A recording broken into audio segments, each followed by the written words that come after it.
오늘은 이제 수상행식 역부여시 하는 부분입니다. 근데 지난번에 잠깐 말씀드린 것처럼 그 수상행식이라는 우리 마음의 작용, 느낌, 생각, 의지, 의식 이 네 가지도 똑같이 공과 다르지 않고 수불이공, 공불이수, 수즉시공, 공즉시수라고 얘기를 했죠. 나머지 수상행식이 다 마찬가지라는 거예요. 지난번에 말씀드린 것처럼 이제 수불이공, 공불이수, 수즉시공, 공즉시수에 대해서 말씀을 좀 드릴게요. 이제 이 느낌, 감정, 느낀 감정이 우리는 실제라고 여겨서 이제 앞에서 좀 설명드렸던 것처럼 어떤 사람은 이 우울증에 빠지면 나는 우울해 해서 나와 우울증을 동일시해요. 나는 우울한 사람이야. 우울한 느낌이 늘 반복되면 나는 우울한 사람하고 나와 우울함을 동일시하곤 한단 말이죠. 그런데 그 우울이라는 것은 왔다가 가는 거죠. 항상 우울하기만 하지 않는단 말이죠. 인연이 바뀌면 우울함이 잠깐 사라져요. 하다못해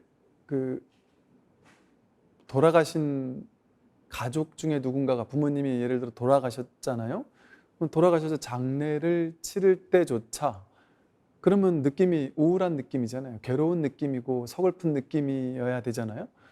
근데 이제 이게 제가 어릴 때 약간 인상적인 느낌이어서 그런데 저희 할아버님이 돌아가셨을 때 저희 아버님이 저희 집에서 장례를 치를 때 옆에서 보니까 어른이 되면 저렇게 되나? 그래서 좀 신기했던 기억이 왠지 모르게 계속 슬퍼야 될 것 같은 거예요. 그런데 아버님께서 막 친구들 막 문상하고 하는 분들 친구들과 막 이야기 나누다가 막 화통하게 웃기도 하시다가 또 새로운 친구가 오면 또 벤소에 가가지고 또 이렇게 우시다가 또 새로운 친구들하고 대화할 땐 또 막 박장대소랑 웃으시다가 그러시더란 말이죠.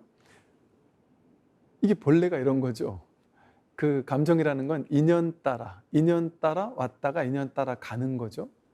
인연생, 인연멸로 감정이 일어나요.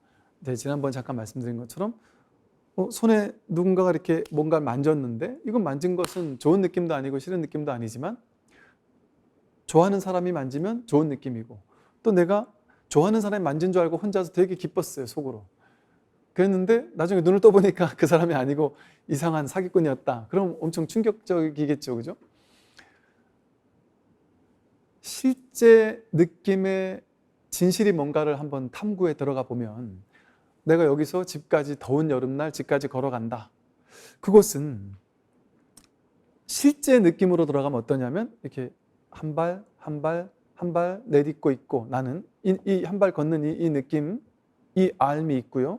또 땀이 난다라는 그냥 이 알아차림이 있어요. 그리고 막 후끈후끈 열이 이렇게 난다라는, 근데 그게 열이 난다, 뜨겁다, 뜨거우니까 짜증난다, 찝찝하다, 실제로는 그렇게 경험되지 않아요. 땀이 막 나고 사우나에서 땀이 더 많이 나도 어떤 사람은 시원하다, 기분 좋다 이러잖아요. 스트레스가 확 풀린다 이러잖아요. 즉 땀이 나고 막 뜨거운 열기 속에서 내가 이렇게 있는 게 반드시 괴로운 느낌은 아니에요. 그런데 우리는 때로는 막 찝찝하다, 땀난다 막 이렇게 해석을 할 때가 있고 또 어떨 때는 그거보다 더한 더위인데도 불구하고 시원하다 이렇게 해석할 때가 있어요. 그러니까 똑같은 상황인데 내 해석에 따라서, 내 분별에 따라서 좋은 느낌이기도 하고 싫은 느낌이기도 하잖아요. 그러면 나의 분별을 빼면 실제 거기서 경험되는 건 뭘까요? 실제 경험되는 거는 좋다거나 싫다고 경험되지 않아요. 마치 실제로는 그럼 뭐가 경험된다는 거지? 궁금하시잖아요. 분별 없이 볼 때 실제로 무엇이 경험될까요? 그걸 한번 사유해 보려면은 쉽지가 않아요. 왜냐하면 분별 없이 느낌을 있는 그대로 경험해 본 적이 없거든요. 거의 없거든요. 그래서 어떻게 예를 들면 좀 쉬우냐 하면 갓난 애기들은 어떻게 경험할까? 이걸 한번 생각해 보란 말이죠. 여러분 그렇지 않나요?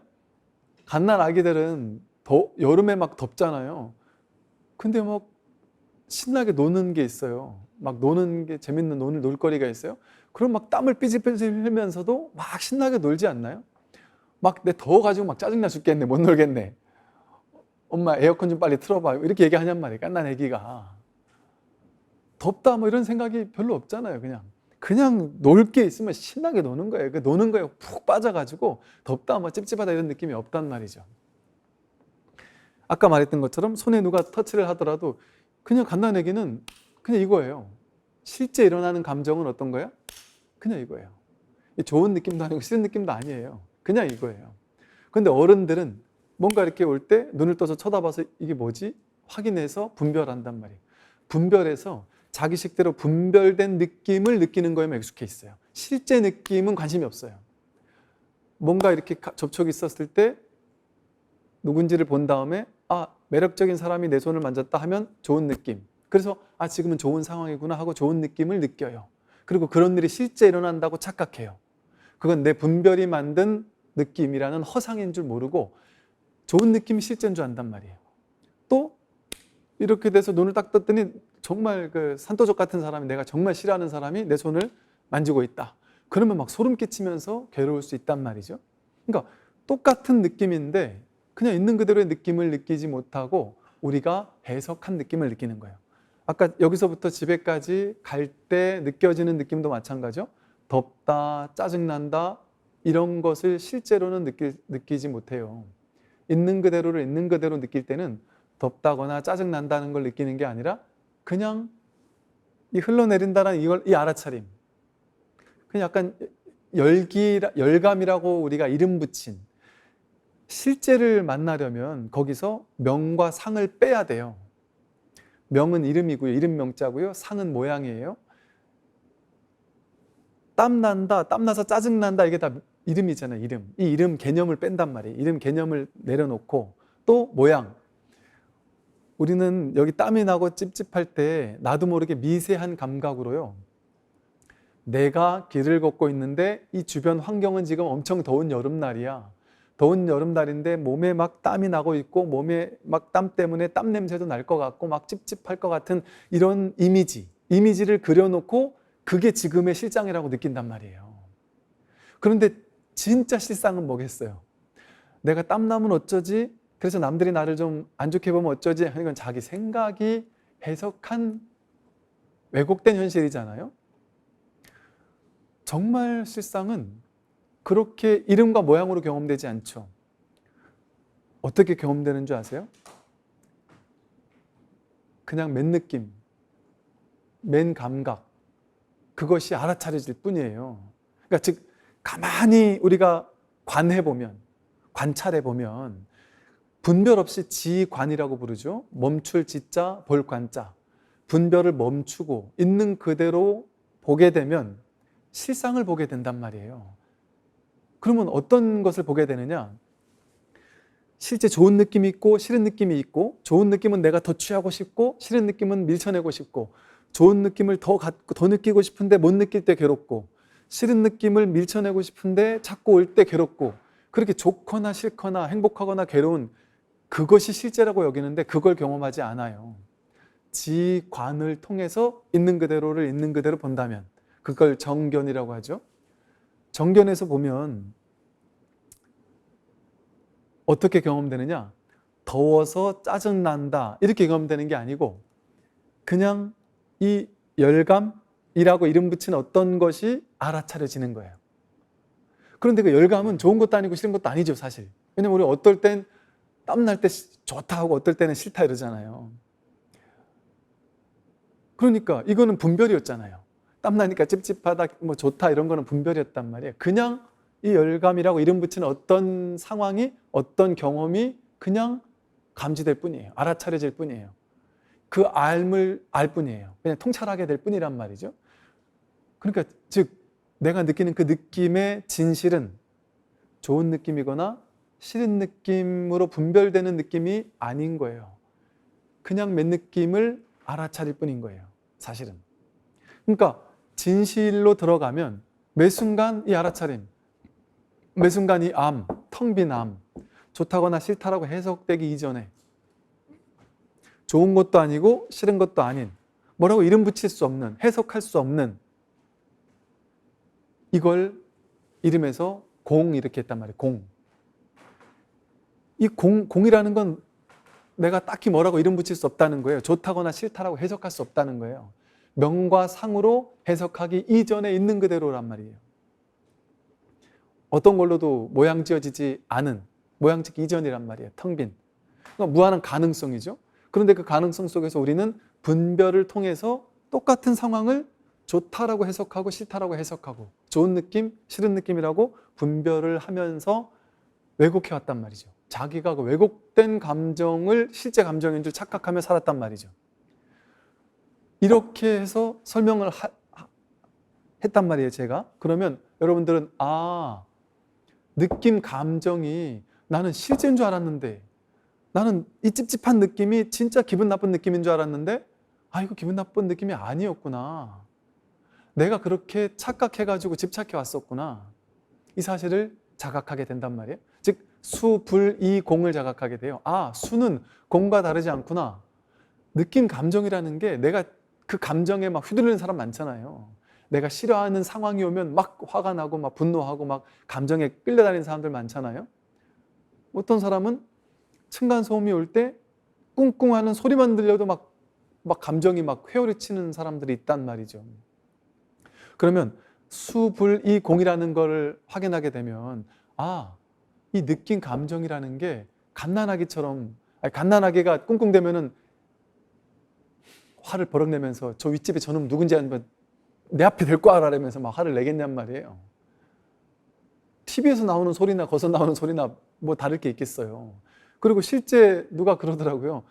집에서 층간소음에는 막 강렬하게 분노한대요. 죽이고 싶은 심정이 들 정도로 분노한대요. 그런데 처음에 스님이 층간소음도 그거 자기 분별이라 할 때 엄청 화가 났었대요. 저 스님은 자기가 층간소음의 그 공포감을 경험해보지 못해놓고 저렇게 단정적으로 얘기할 수 있어? 틀린 말이야 이렇게 생각했다는 거예요. 그런데 본인이 출장 가가지고 출장 가서 뭐 호텔 같은 데 이렇게 잠을 자는데 그 옆에 엄청난 막 충격적인 뭐라 해야죠, 막 소음이 막 일어난대요. 그런데 희한하게 이게 내 집이 아니잖아요. 내 집이 아닌 곳에서 소음이 일어나는데 문제가 안 되더래요. 그래서 깜짝 놀랐다. 이게 뭐지? 왜 이런 소음이 있는데 아무 문제가 없지? 이게 내 집일 때는 내 거라는 생각이 드는 거예요. 그러니까 내 거에서 내가 살고 있는데 이 내 거라는 소유, 이거를 지금 누군가가 지금 무시하고 있다. 이런 어떤 강력한 게 드는 거죠. 그러니까 이게 진짜 내가 한 생각이었네요. 나는 이런 소음이 있을 때마다 분노하는 사람이 원래 아니었네요. 그건 내가 그냥 선택한 분노였을 뿐이었네요. 어떤 선택일까요? 오랜 습관. 그런 층간소음에 노출이 오래되다 보면, 반복적으로 오래되다 보면 그게 실제 그 소리 때문에 괴로운 게 아니라 그 소리에 대한 강력한 나의 의식, 분별심, 그게 쌓이고 쌓인단 말이에요. 식이 증장돼가지고 그 분노가 쌓인단 말이에요. 그래서 요만큼만 미세한 소리만 나도 그 과거에 쌓여놨던 업습, 그게 나를 휘젓고 다니는 거예요. 나를 괴롭히는 거예요. 그러니까 즉 어떤 특정한 느낌이 일어날 때 그 느낌을 있는 그대로 마주하면 그건 괴로움이 아닌 거예요. 그런데 그 느낌에 대해서 내가 과거에 어떤 특정한 경험들을 쌓아놓고 그걸 업습이라고 해서 습관처럼 쌓아놓은 거죠. 특정한 일이 일어나면 거기서 특정한 반응을 일으키는 거예요. 특정한 느낌이 일어나는 거예요. 그러니까 우리는 그 트라우마처럼 남잖아요. 특정한 상황이 놓였을 때 어떤 사람은 특정한 느낌이 막 일어나요. 공포감이 일어난다든지. 그러니까 폐쇄 공포증 있는 사람은 그냥 폐쇄된 곳에 들어가 있을 뿐인데 특정한 공포 같은 이런 느낌들이 일어난단 말이죠. 그게 실제겠냔 말이에요. 진실이냔 말이에요. 어느 날 막 딴 거에 막 집중하다가 딴 거, 일에 막 엄청 중요한 일 때문에 그 일에 막 매진하다가 여기저기 다니면서 막 매진하다가 이 특정한 회의실에 가가지고 막 그 일 때문에 막 밑에 사람하고 막 싸우고 막 논쟁하고 하면서 막 이렇게 하다가 그때까지 아무 문제가 없었어요. 그러다 이 사람들이 다 나가고 나서 잠시 휴게실에서 아이고 하고 한숨을 탁 내쉬고 나서 눈을 잠깐 떴는데 가만히 보니까 여기가 폐쇄된 공간이었던 거예요. 그때 갑자기 막 두려움이 일어날 수가 있어요. 그 전까지 아무 두려움이 없었는데. 즉 자기 산생각 때문에, 자기 분별심 때문에 특정한 느낌이 자기에게 좋은 느낌이나 싫은 느낌으로 다가와서 자기를 괴롭히거든요. 그래서 이 느낌이 공하다라는 사실을, 실제 그건 내 분별심 때문이구나, 내 마음이 분별해가지고 그 느낌이 내 끌려다닌 것이지 실제로는 그 느낌은 공한 것이구나라는 사실을 깨닫게 되면 그 느낌에서 노연할 수 있단 말이죠. 그럼 그런다고 해서 느낌이 공하니까 느낌은 다 필요 없는 거구나, 좋은 느낌도 다 필요 없고 싫은 느낌도 다 필요 없어, 그 소리가 아니죠. 좋은 느낌, 싫은 느낌이라는 실체는 없지만 그런다고 해서 그 느낌을 느끼지 말라는 건 아니에요. 무감각한 사람이 되라는 게 아니죠, 불교는. 그러니까 다시 공불이 수를 얘기한단 말이에요. 공은 뭐냐? 공은 그대로 수 느낌을 느끼는 그것이 그냥 이 진실이에요. 그 느낌을 느끼지 말라는 게 아니란 말이죠. 내가 좋은 사람과 사랑하는 사람을 만나서 좋은 느낌을 느끼지 말라는 게 아니란 말이에요. 손을 잡고 따뜻한 행복감을 느끼지 말라는 게 아니란 말이죠. 그걸 느껴도 좋다. 그러나 근원에서 이것은 공하다라는 사실을 그냥 자각하는 거죠. 내가 싫은 사람을 만나서 그 사람이 싫은 행동을 자꾸 하는데 이것도 공하니까 내가 스트레스 덜 받아야지 하는 건 좋은데, 그 사람이 자꾸 나를 뜬금없이 공격을 하면 내가 할 말은 해야죠. 그 느낌이 싫으니까 나 이런 거 싫어한다, 하지 마라 하고 한마디 할 줄 알아야 되겠죠. 그죠? 그러니까 즉 공하니까 내가 한마디도 하지 않겠다, 공하니까 나쁜 느낌이 일어나도 나는 그냥 다 받아들이겠다, 그냥 그 속에 그냥 어쩔 수 없이 살겠다, 그렇게 하라는 게 아니에요. 공불이 수기 때문에 공한 가운데 공하지만 그 속에서 집착하는 법 없이, 그 느낌에 머무는 법 없이 그 느낌을 느낀단 말이에요. 느낌을 느껴준단 말이에요. 좋은 느낌도 느껴주고 나쁜 느낌도 느껴준단 말이에요. 그러나 그 느낌을 느끼는 동안에도 이게 절대적인 그 느낌이라는 실제가 있지 않다라는 사실을 아니까 느낌이 훨씬 덜 끄달려 가겠죠. 그러다가 문득 내가 느끼고 있는 좋은 느낌, 내가 느끼고 있는 싫은 느낌, 이 모든 느낌이, 이 느낌을 뭐가 느끼고 있을까요? 이 느낌을 느끼고 있는 이게 바로 법이란 말이에요. 우리는 이 느낌을, 아까 이제 그 표현을 썼어요. 갓난아기는 어떤 느낌을 느꼈어요? 근데 이거 좋다도 없고 싫다도 없어요. 갓난아기는 뭐만 있어요? 이것만 있어요. 이름 붙일 수 없어요. 이건 좋은 것도 아니고 나쁜 것도 아니에요. 이건 그냥 이거예요. 이 알아차림이에요. 그냥 좋다 아니죠, 싫다가 아니죠. 그렇다고 이걸 모르진 않아요. 이걸 왜 저 사람이 나를 때렸지 이렇게 해석하지 않아요. 한 대 맞으니까 기분 나쁘다 이러지 않는단 말이에요. 그건 분별이란 말이에요. 그렇다고 해서 이 알미 없는 건 아니에요. 이건 알아요. 근데 이게 뭔지 해석을 못 하겠죠, 갓난아기는. 근데 우리는 이걸 다 해석한다 그랬잖아요. 그죠? 이것처럼 우리의 지금까지 해석해왔던 그 해석을 빼버리면, 해석을 탁 내려놓아 보면 우리가 삶에서 느낄 수 있는 모든 느낌들은 실제 좋은 느낌이거나 싫은 느낌이 아니라 그냥 이 느낌이에요. 느낌이라는 느낌 말도 빼고 그냥 이거예요. 사랑하는 사람 손을 잡았어요? 이거예요. 그냥 이게 법이란 말이에요.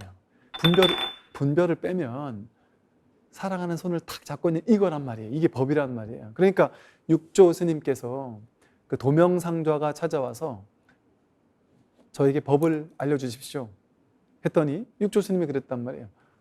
물을 마셔보고 찬지 뜨거운지를 저절로 알지 않느냐. 저절로 아는 이거단 말이에요. 이걸 차다, 뜨겁다 하는 것도 분별이죠, 사실은. 차다, 뜨겁다는 건 분별이죠, 그죠? 이게 차다 하고 분별하고 뜨겁다고 분별하는 이걸 얘기하는 게 아니에요. 거기서 말하는 거는. 뜨거운 걸 입에 대면 우리도 갓난아기도 똑같아요. 뜨거운 걸 입에 대면 깜짝 놀라겠죠. 근데 갓난아기는 뜨거운 거 이걸 몰라요. 뜨거운 건지 차가운 건지 이게 물인지 뭔지도 몰라요. 그냥 알아요. 그냥 암만 있죠. 뜨도 배우면 아따 하겠지만 걔가 응애하겠죠. 그냥 배운 게 없으니까. 그러니까 실제는 뜨거워, 차가워, 뜨거우니까 짜증나 이게 아니죠. 누가 나를 골탕 먹이려고 뜨거운 물을 갖다 줬나? 이건 다 해석이고 분별이잖아요. 그냥 아따 하는 이 첫 번째 자리에서의 알아차림, 이것뿐이죠.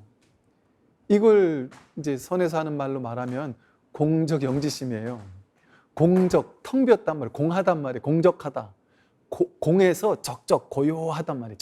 고요하다.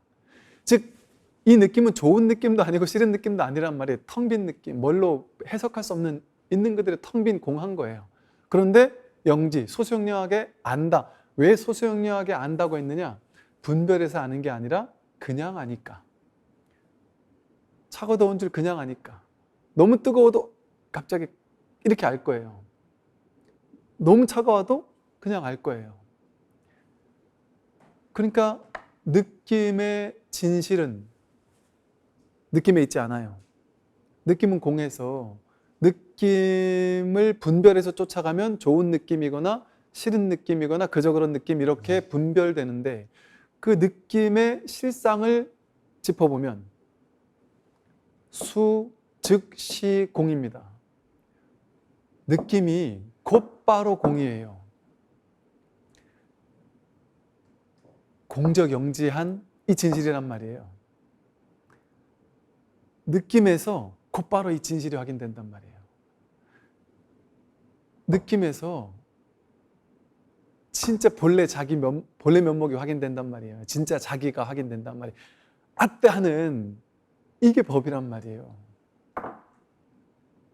근데 우리는 이걸 분별해서만 다가왔다 보니까 분별로서만 보는 것뿐이죠.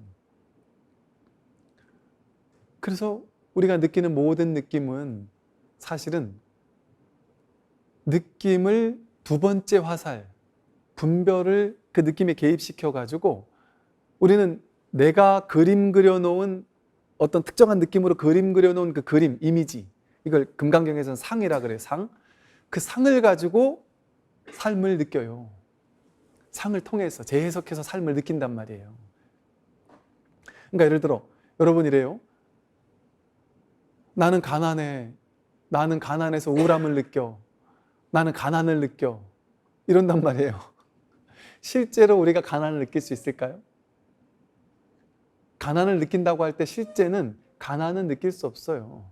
가난은 분별할 수 있을 뿐이에요.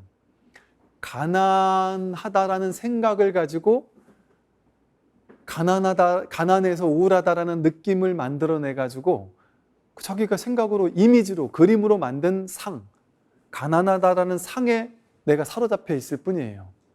그러면 나는 한 생각 일으킬 때마다 가난한 것처럼 느껴져요.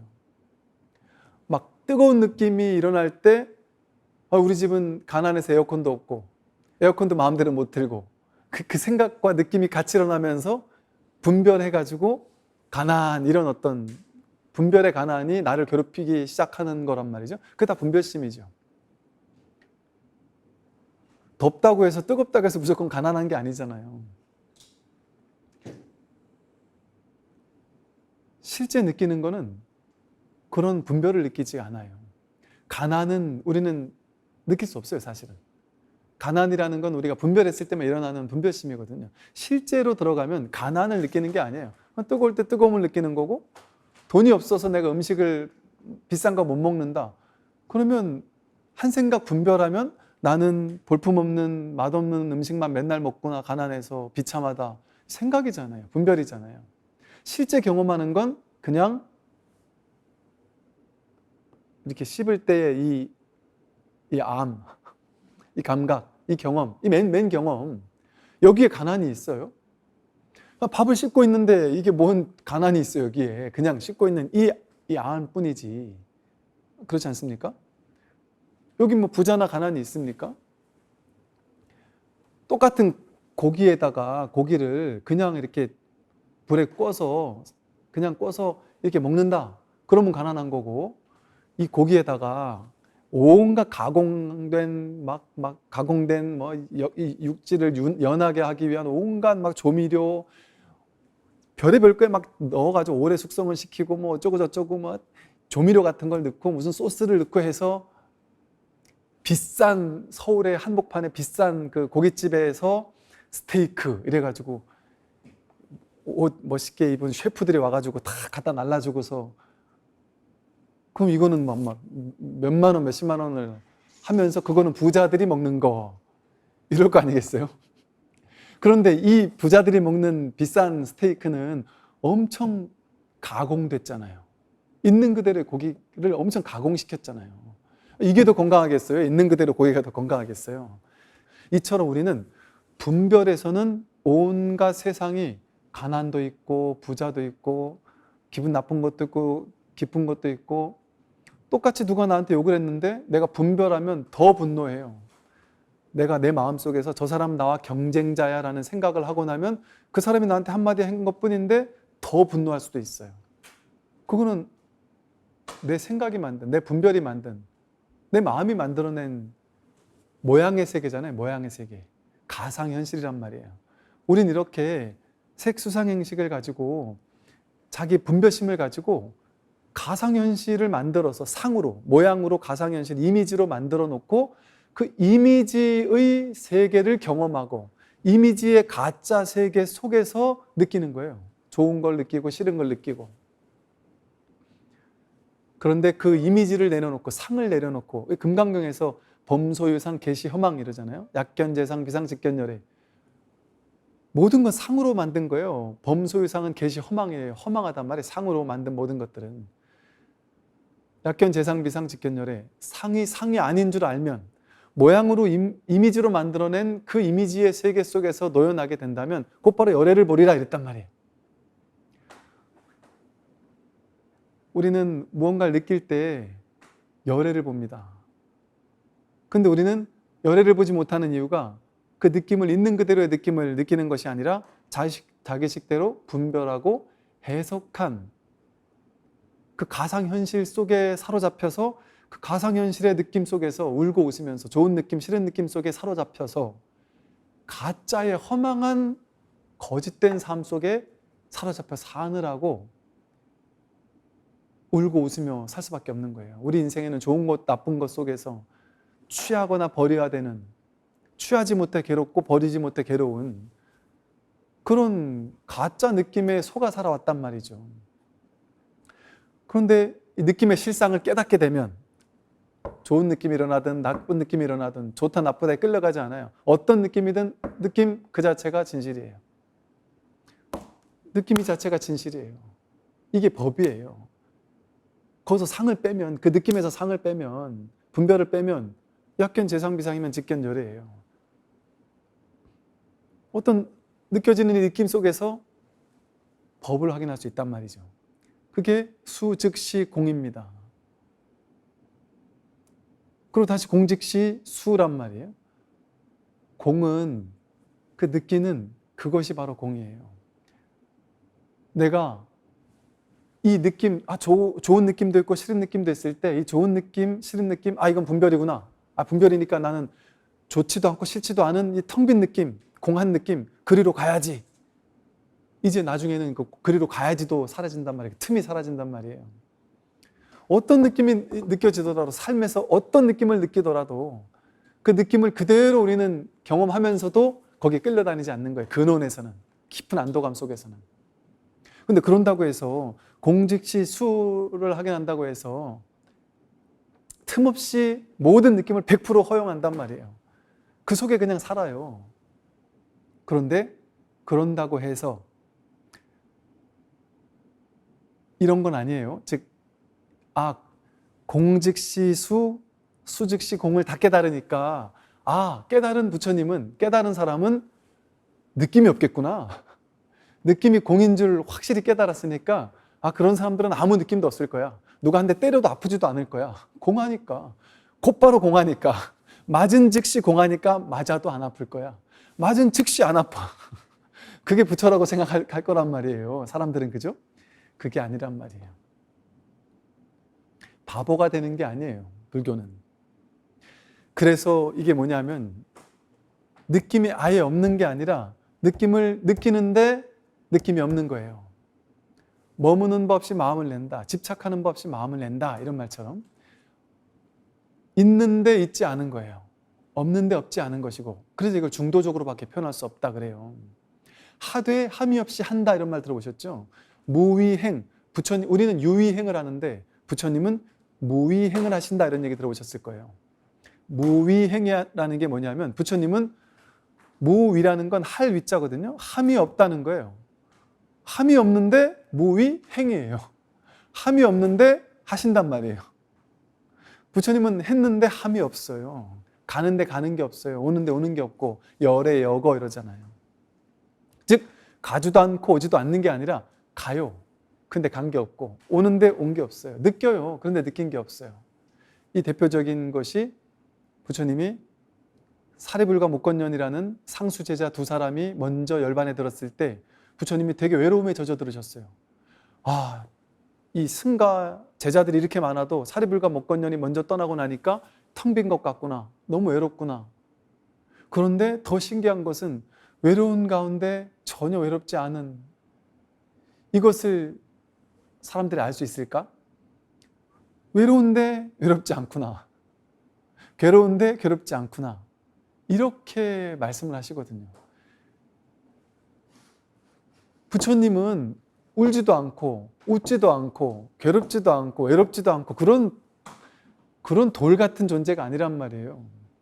부처님은 우리랑 똑같은 존재란 말이에요. 울 때 울고 웃을 때 웃고 가슴 아플 때 가슴 아프고 그런데 그걸 다 하면서도 근원에서는 그런 바가 없는 거예요. 침대 광고에 나오듯이 흔들림 없는 편안함, 그 근원에서 깊은 안도감, 그 깊은 휴식을 거기서는 흔들릴 수 없는 거예요. 겉에 파도는 파도를 치겠죠, 인연따라. 파도는 치겠지만 그 바다의 깊은 심연은 결코 흔들림이 없다라는 사실을 분명히 깨닫고 있는 것이죠. 그런 분이 부처님이거든요. 그런 분이 도인이에요. 이거를 우리가 바른 안목으로 알아야 되는 이유가 뭐냐면 그렇기 때문에 부처님 같은 분, 그분이 진짜 도인입니다.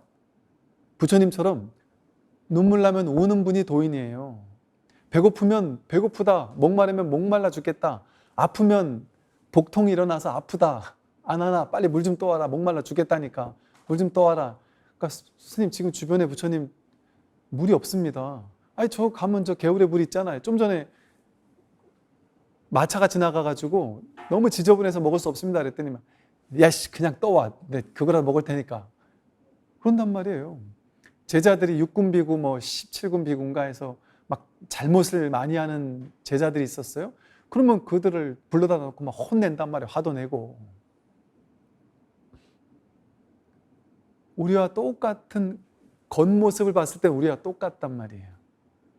행하는 건 똑같아요. 다만 우리는 유의행이고 하되 함이시 하는 거고 죽자사자 하는 거고 좋으면 죽자사자 집착하고 싫으면 죽자사자 밀어내려고 하는데 부처님은 좋으면 갖고 싫으면 버리는 거예요. 부처님도. 그런데 부처님은 죽자사자 하는 게 아닌 거예요. 그냥 인연 따라 하는 거지. 그리고 좋으면 좋다고 말하고 싫으면 싫다고 말씀하시겠죠. 부처님도. 그런 분이 도인입니다. 그런데 우리들은 이런 안목이 없으니까 어떤 도인을 찾을까요? 나와 다른, 좋아도 좋은 것도 없고 싫어도 싫은 것도 없고 칼로 찔러도 아프지도 않고 병원에 가면 마취 없이 그냥 배 째주세요. 이 정도는 돼야 도인이 아니냐 이런 생각을, 이런 쓸데없는 망상을 한단 말이죠. 그러니까 사람들이 어떤 도인들 많이 찾아가요? 동네 할아버지 같은 나와 똑같은 도인들은 안 찾아가요. 영혼 없다 이렇게 생각해요. 도수를 부리고 뭔가 막 있어 보이는 행동을 하고 그럴싸한 탁 보면 아는 것처럼 내년에 조심하세요. 저 동쪽 방향으로 가십시오. 며칠 날 가시고 뭔가 이렇게 탁 보고 집안에 우환이 있겠는데요. 뭔가 이렇게 아는 척하는 그런 거 되게 좋아하잖아요. 왜? 나와 다르니까. 나같이 평범하지 않고 비범하니까. 비범한 게 가장 위험한 겁니다. 이거는 어제 제가 그 불이송 보다 보니까 거기 딱 나오대요.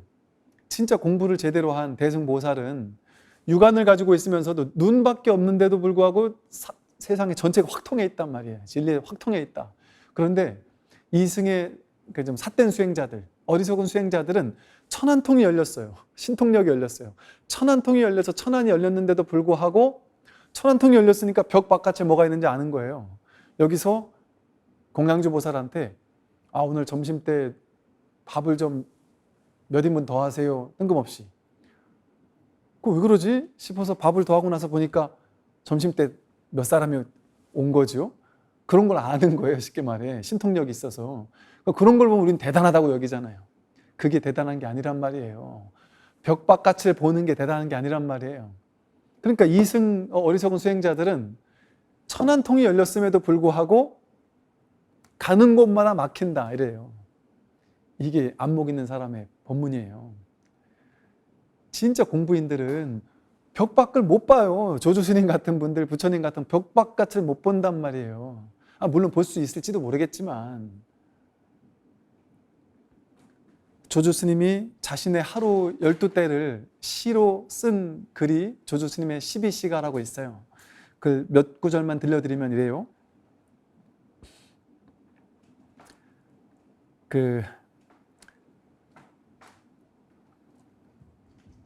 절에 너무 가난해서 황량한 마을, 부서진 절, 참으로 형연키 어렵구나.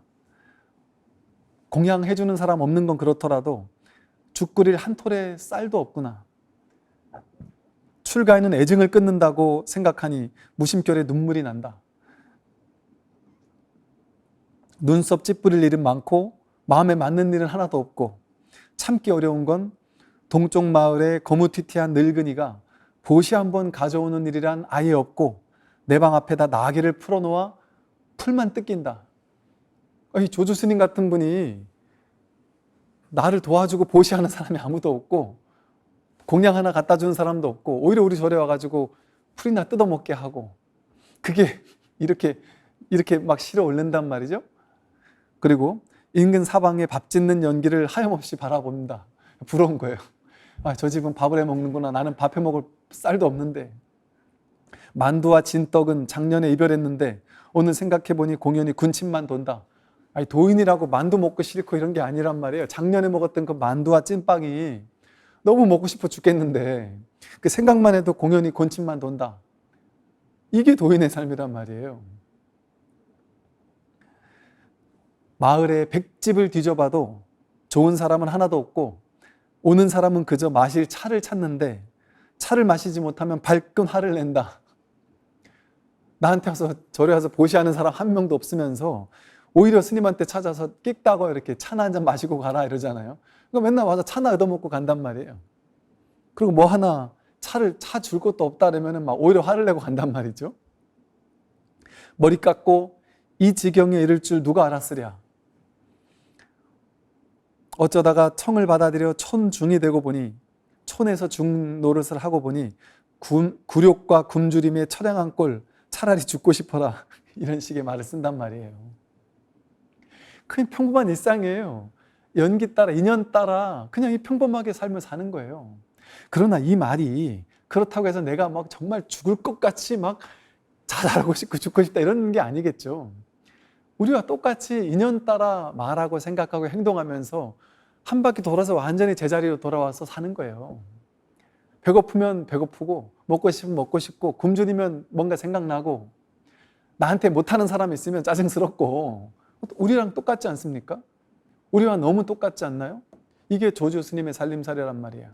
근데 우리는 이런 도인을 찾아가겠어요? 척 보면 아는 척하고 이런 도인을 찾아가지. 이런 도인을 누가 찾아가겠냔 말이에요. 그래서 옛날부터 이 조조 스님 때문에 이런 말이 나왔을 거예요. 진짜 도인의 절에는 풀이 막 한가득이고 사람 찾아오는 사람이 없어서 보시하는 사람도 없고 찾아온 사람도 없다. 그 사람을 볼 안목이 없는 거죠. 오랑캐 장가와 검은 얼굴 이가는 이씨와 장씨 마을 사람, 그 사람은 나를 공경하는 마음은 조금도 내지 않고 아까는 불쑥 문 앞에 와서 고작한다는 말이 차 좀 꾸자, 종이 좀 빌리자는 말뿐이네. 짜증난다 이거죠. 그리고 차도 밥도 탁발하여 도는데 정한 법도가 없으니 남쪽 갔다 북쪽 갔다 아무리 다녀도 탁발 하나 제대로 안 된단 말이에요. 스님에 가서 탁발 하나 해도 먹을 걸 안 준단 말이죠. 그런데 쓴 소금가루와 보리초장, 기장 섞인 살밥 이런 것들을 아무렇게나 올린 거를 찔끔 스님한테 어떤 노파가 주면서 이 스님이 큰 도인인 줄 모르고 이 노파가 그 스님 주면서 티를 내는 거예요. 내가 이거 주니까 너 이거 먹고 스님이라면 모름지기 도심이 견고해야지. 도를 닦을 줄 알아야지. 이렇게 이런 거나 먹고 온다고 내가 이걸 탁 주니까 이거 가서 먹고서 도인이 되라고. 그 살아있는 생불한테 도인인 줄 모르는 거예요. 옛날 같았으면, 부처님 당시 같았으면 가섭존자에게 공양 한번 하면 아라한에게 공양하는 것은 나의 천년만년 공덕이 된다고 깨달은 도인에게 공양하려고 너도나도 했을 거 아니에요. 근데 조조 스님이 얼마나 시골 촌중으로 평범하게 살았으면 동네 사람들이 공경하고 부처로 떠받들질 않는단 말이에요. 이 얘기를 듣고 한편으로는 야, 깨달음이 그런 거야 하고 서글프실 수 있겠지만, 한편으로 돌이키면 진짜 안목이 있다면 이게 바로 진짜 도인입니다. 이게 딱 한 바퀴 돌아온 진짜 법의 삶이에요. 그리고 또 가만히 살펴보면 부처님의 삶이 이러셨단 말이에요. 부처님도 우리처럼 평범했어요.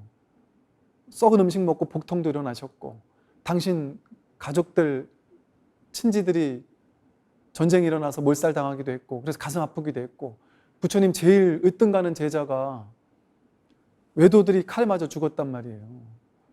부처님도 우리랑 그렇게 비참하게 때로는 우리랑 똑같이 사셨어요. 우리는 막 원하는 거, 추구하는 거 있으면 자식 대학 가게 해주세요 하고 부처님께 빌면 다 될 것 같잖아요. 부처님도 부처님 원하는 걸 못했어요. 멸망하지 않길 바랬어요. 근데 멸망했단 말이에요. 부처님은 부처님 원하는 거 다 이뤘습니까? 그걸 이루는 게 그게 도가 아니란 말이에요. 그게 공하다라는 사실을 완전히 깨달아서 그 공에 완전히 뿌리내리고 사는 삶, 그게 진짜 깨달음이에요. 이런 얘기를 듣고 어쩌면 좀 서운하고 깨달음이 그렇게 무력한가? 이럴 수 있겠지만 어찌 보면 깨달음 무력한 것처럼 보일 수도 있어요. 겉으로 봤을 때는 아무것도 아닌 것 같을 수 있으니까. 그러나 진짜 깨달음의 본 자리를 확인하고 난다면, 진짜 알고 난다면 그 부처님 생로병 사셨잖아요. 돌아가셨잖아요. 그러나 죽은 게 아니란 말이에요. 해탈하신 분이란 말이에요. 이게 진짜 깨달음의 안목입니다. 그래서 이렇게 오늘 이제 수, 불, 이공, 공불이수, 수즉시공, 공즉시수 부분까지 오늘 이렇게 하고 마치도록 하겠습니다. 수고하십시오.